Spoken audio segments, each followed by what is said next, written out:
Forces armées guinéennes, suivies de celles des états-majors des armées de terre, air et mer. Suivez.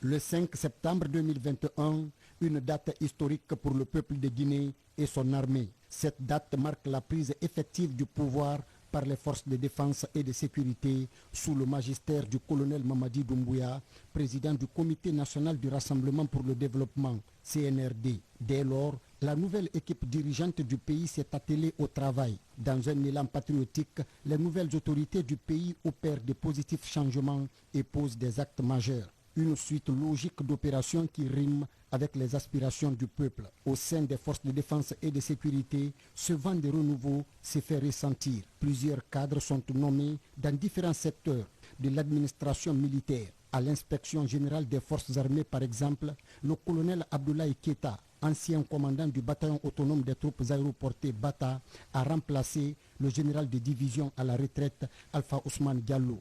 Pour le bon fonctionnement de son service, cet officier supérieur, rompu à la tâche, annonce des innovations et décline ses priorités. À l'avènement de la République de Guinée à la souveraineté nationale, le 2 octobre 1958, le pays s'est doté d'un outil de défense adéquat le 1er novembre de la même année pour répondre efficacement aux légitimes aspirations de son peuple épris de paix et de liberté, afin de sauvegarder son indépendance, assurer la défense de l'intégrité de son territoire national et participer là où il ne faudrait pas l'occulter de façon active aux différentes luttes de libération de certains pays africains. C'est en mémoire de ses pères fondateurs et de ses fils qui ont versé leur sang pour la défense de la patrie, de la paix et de la sécurité internationale que les forces armées guinéennes commémorent l'an 63 de sa création.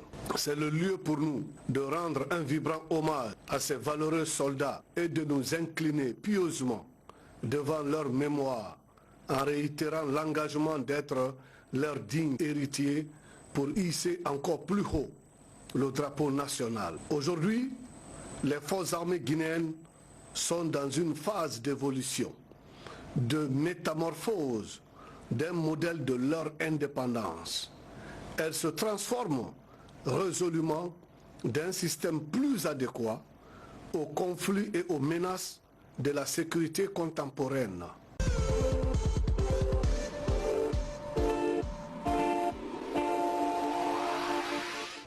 Mon message à l'occasion de cet anniversaire serait de rappeler un certain nombre de principes et de règles qui régissent la condition militaire. D'abord, les forces armées guinéennes restent et demeurent respectueuses des exigences de l'état de droit.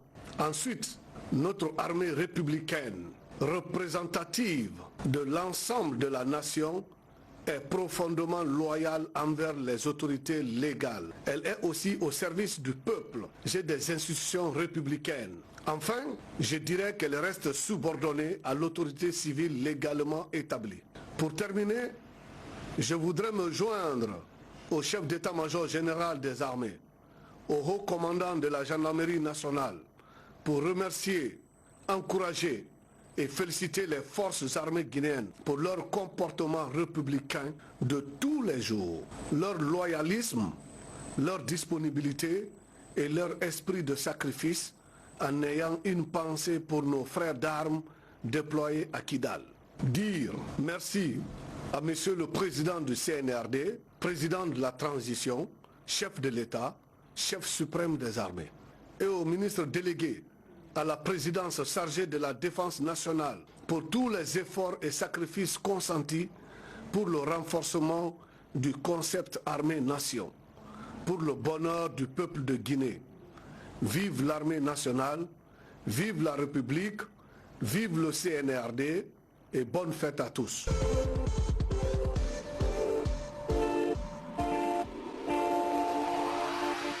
Dans la même optique, le colonel Bala Koivogi est nommé à la tête de l'état-major de l'armée de terre Emat.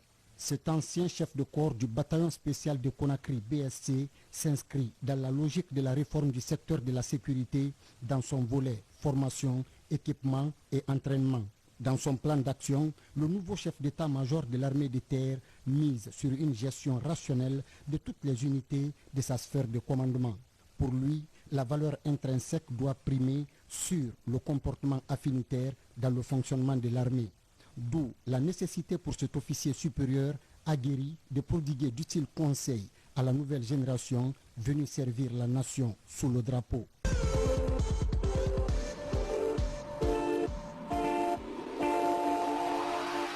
L'état-major de l'armée de terre que j'ai l'honneur de diriger se fixe pour priorité, premièrement, la restructuration des unités, c'est-à-dire depuis les compagnies au bataillon. C'est-à-dire qu'il n'y a pas une compagnie qui soit isolée, une compagnie est composée de sections, que chacun sache qu'il évolue dans une structure définie.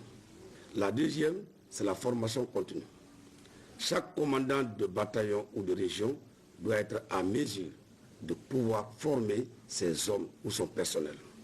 Pour la raison, il faut mettre à la tête des hommes qu'il faut, c'est-à-dire le mérite avant tout. Troisième va être les entraînements à travers des exercices opérationnels.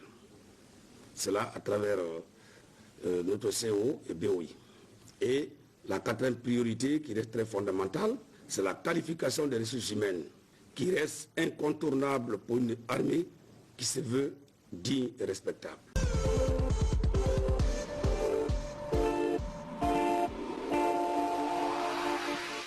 Je souhaite, par anticipation, bonne fête d'anniversaire à toutes les forces de défense et de sécurité et le peuple de Guinée. Je demande à chacun de nous de faire le maximum de nous-mêmes afin que notre pays soit ce que nous voulons qu'il soit. Encore une fois, il faut que nous travaillions dans l'intérêt supérieur de notre nation. Toujours dans la même continuité, tout ce que je peux demander à la génération, c'est de se mettre au travail. C'est d'aller à l'école. C'est de focaliser sur l'art militaire. Il y a des militaires qui se livrent à n'importe quoi. Comme disait Napoléon, la plus grande immoralité est d'exercer un métier qu'on ne connaît pas. Je vous invite à aller non seulement à l'école, mais à se mettre au travail. Ça ne sert à rien de se livrer à n'importe quoi. La politique ne vous appartient pas. Encore une fois, je vous remercie.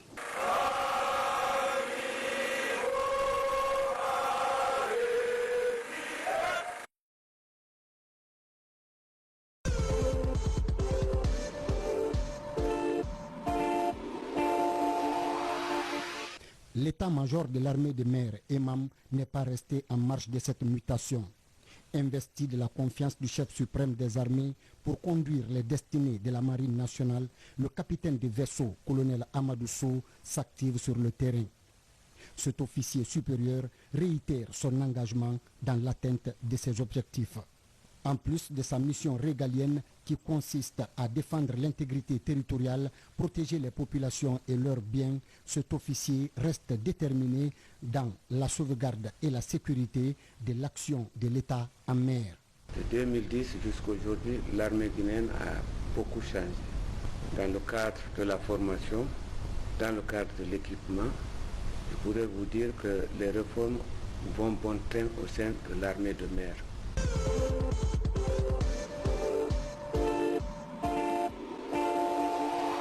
Nos perspectives sont très grandes. Comme vous savez, aujourd'hui, il y a de grandes attentes. L'armée de mer est dans la ligne des perspectives prônées par les autorités. Notre perspective est de continuer à jouer notre rôle, nos missions régaliennes en mer, et surtout d'appuyer l'autorité de l'État en mer. Comme vous le savez déjà, la Guinée a une préfecture maritime qui coordonne toutes les actions en mer et dont les forces d'intervention de mer, la marine et la gendarmerie maritime. Nos perspectives est de faire vraiment évoluer le système de défense dans nos eaux territoriales. L'action de l'armée de mer, c'est de protéger les eaux territoriales, l'intégrité territoriale en mer. À part de ça, nous participons au développement socio-économique du pays. Il y a des marins qui participent aux missions de maintien de la paix. Par exemple, moi je peux vous donner mon exemple. J'ai fait au moins plus de 5 missions. Donc la marine, non seulement nous défendons l'intégrité territoriale, nous sécurisons nos espaces maritimes, nous participons au développement socio-économique du pays et nous participons aux missions de maintien de la paix. Nos attentes sont très grandes parce que, se référant à la loi de programmation 2021-2026, l'espoir est permis dans le cadre de l'équipement et de la formation du personnel marin. Avec tout ce qui est ficelé au niveau de la loi de programmation, je crois qu'en mettant en application tout ce qui est programmé, nous atteindrons nos objectifs et nous répondrons à l'attente de la nation guinéenne.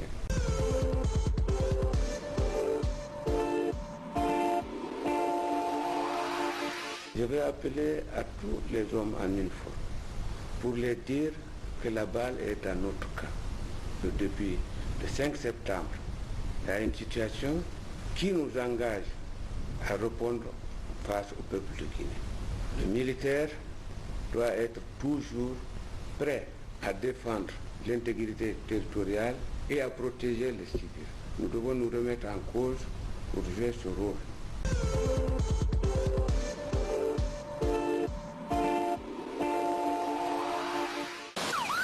Sur la côte maritime guinéenne, une manœuvre sous-régionale appelée Obangame Express, organisée pour l'entraînement des forces navales des pays riverains du Golfe de Guinée pour lutter contre toute forme de menace dans ces eaux territoriales.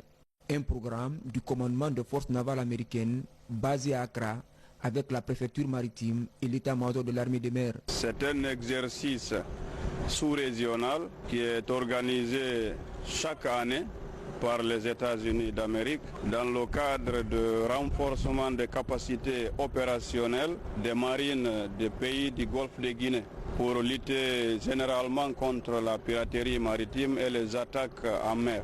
Nous nous préparons pour le réel. Nous sommes en mesure de réprimer et de le prendre. Lancée ce 20 mars, l'opération va se poursuivre pendant 6 jours. Avec des patrouilleurs et ses pavillons P328 et P300, ces fusiliers marins de la brigade des unités flottantes de la marine guinéenne mènent des exercices de simulation sur la protection et la sécurité maritime. Dans cette mission, le COM nous a donné la position du bateau qui était là avec les armes illégales.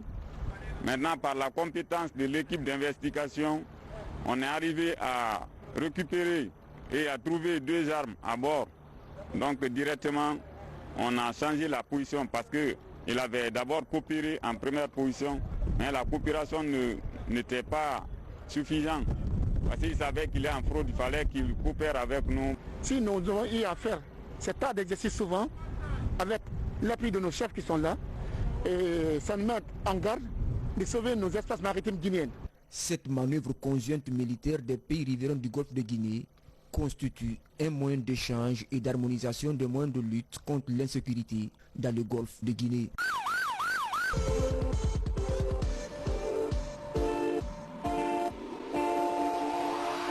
À l'état-major de l'armée de l'air, c'est la même dynamique. Ici, c'est le colonel Yarouba Touré qui a pris les commandes. Les ambitions de ce jeune cadre émérite s'inscrivent en droite ligne avec la volonté de la haute hiérarchie, celle de faire de notre armée une institution républicaine au service de la nation.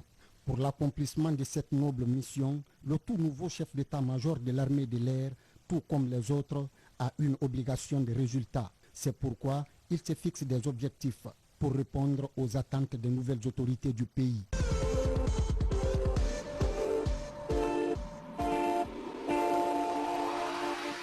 La journée du 1er novembre, journée commémorative de la création des forces armées guinéennes, est toujours l'occasion de faire un bilan par rapport aux réformes engagées au profit des forces de défense et de sécurité. Ce bilan touche 3 aspects. D'abord, le personnel. Deuxièmement, le renforcement en équipement de la troupe. Et en dernier lieu, la mise en place d'infrastructures pour créer un cadre optimum de travail du personnel.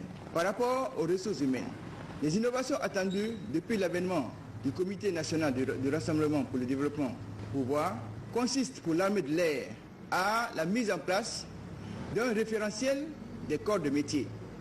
Ce référentiel servira à la création d'un parcours professionnel qui partira de la sélection des personnels à leur recrutement, leur évolution avec les différentes formations prévues jusqu'à la mise à la retraite. Des actions ont déjà été initiées en ce sens. Récemment, nous avons procédé à un test de sélection du personnel navigant qui vise à identifier parmi des jeunes avec un profil technique, des jeunes universitaires, des jeunes étudiants d'un profil technique qui peuvent être destinés à servir comme pilote aux mécaniciens embarqués à bord des aéronefs. Toujours dans le cadre du renforcement des capacités des ressources humaines, nous visons à développer in situ des formations qui seront en adéquation avec la rénovation de notre structure. Il s'agira dans ce cadre d'insérer des modules de formation permettant aux bénéficiaires, au terme de leur formation, d'être engagés et de servir dans leurs différentes spécialités. Par rapport aux équipements, il existe à présent un centre de commandement et de conduite des opérations qui abrite parallèlement un centre de recherche du renseignement et un centre de recherche et sauvetage. Ces infrastructures sont disponibles.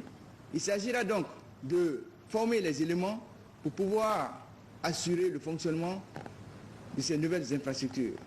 Un projet d'acquisition de radars est annoncé. Cela se fait dans le cadre d'une coopération conjointe du ministère de la Défense et du ministère du Transport pour avoir une autonomie de gestion de notre espace aérien. À travers ce moyen, nous contribuerons, n'est-ce pas, au rayonnement de notre pays en assurant la gestion de l'espace aérien au-delà même de la Guinée, élargie à l'espace du fleuve Mano.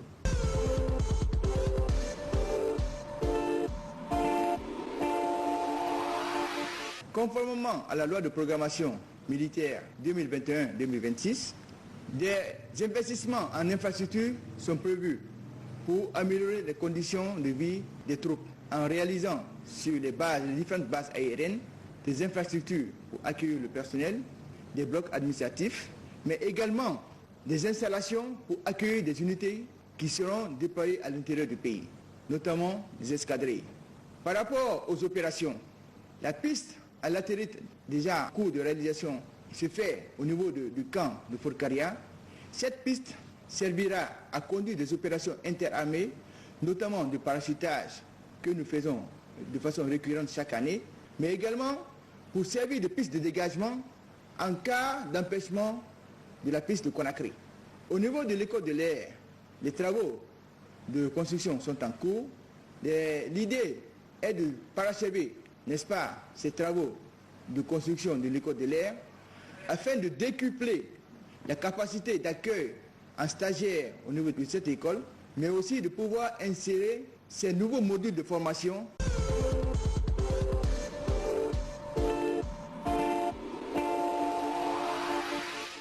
À l'occasion de cette fête, c'est de souhaiter joyeux anniversaire, bonne fête à tous mes compagnons d'armes des forces armées guinéennes.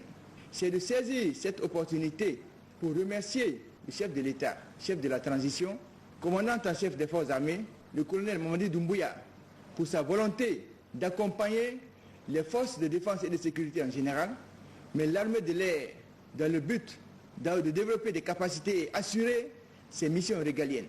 Je voudrais saisir toujours cette opportunité pour rendre un vibrant hommage à l'endroit de nos illustres devanciers qui, grâce à eux, nous avons pu hériter des bases sur lesquelles nous pourrons mettre à profit une armée de l'air qui répondra aux attentes non seulement de nos populations, mais qui répondra aux défis en cours. Vive l'armée guinéenne, bonne fête aux forces de défense et de sécurité, je vous remercie.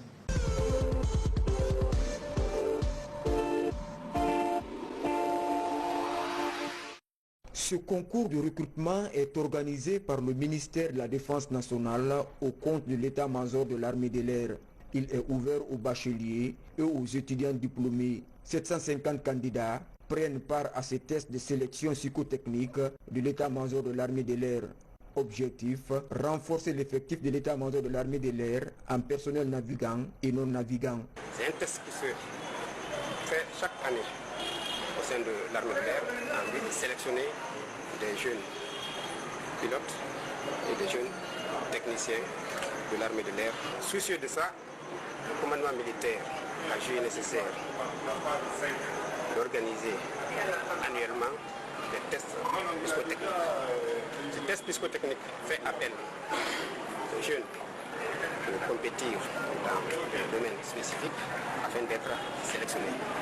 Aujourd'hui, ils viendront compétir dans 3 épreuves qui sont les mathématiques, la physique et le français, connaissance générale. Ces postulants retenus par la commission seront évalués dans divers domaines sur une période de 3 jours. J'éprouve ici un sentiment de joie parce que le texte ça se déroule très bien et en plus étant fille, ça me motive aussi en part de l'égalité entre filles et garçons ici, donc ça me motive de plus d'intégrer l'armée. Je compte poursuivre ici les évaluations et je suis confiante et j'espère que ça se passera comme je le souhaite. Ça s'est bien passé, toutes les conditions étaient là afin qu'on puisse réaliser le concours. On a très bien fait, on attend les résultats et nous espérons avoir un bon résultat. À l'issue de cette première journée, 81 candidats ont été retenus par la commission psychotechnique de l'armée de l'air pour la prochaine étape. Ces officiers subalternes et sous-officiers constituent le deuxième pool de moniteurs de commando fusiliers de l'air. Après avoir bénéficié de l'expertise des éléments français au Sénégal, ils auront pour tâche la vulgarisation de l'enseignement reçu au niveau de l'armée de l'air. Ce stage ne doit pas être une fin en soi. Il doit vous permettre de transmettre votre savoir, votre expérience aux nouvelles générations et notamment aux jeunes fusiliers commando guinéens qui bientôt, je l'espère, vont armer les unités de protection de vos bases aériennes. Ne pensez pas que vous êtes arrivés au bout de vos peines. Il faut continuer à travailler, à s'entraîner et ainsi progresser vers les échéances que vous fixera votre commandement. Je suis convaincu que l'armée de l'air, pour sa part, mettra tout en œuvre pour entretenir et regrouper ces personnels spécialisés en vue de leur utilisation optimale. Les connaissances acquises sont nombreuses, mais leur mise en pratique doivent être un mot d'ordre. À travers ces différentes formations, l'état-major de l'armée de l'air compte mettre en place un escadron de fusiliers commando, ayant pour rôle la sécurisation des bases aériennes et les installations aéroportuaires de l'ensemble du territoire national. Chers téléspectateurs, ainsi s'achève cette émission que j'ai eu le plaisir de présenter. Merci à vous de l'avoir suivi. Je vous donne rendez-vous pour un autre numéro de la même émission, Semaine du Soldat. Merci de votre fidélité et bonsoir chez vous.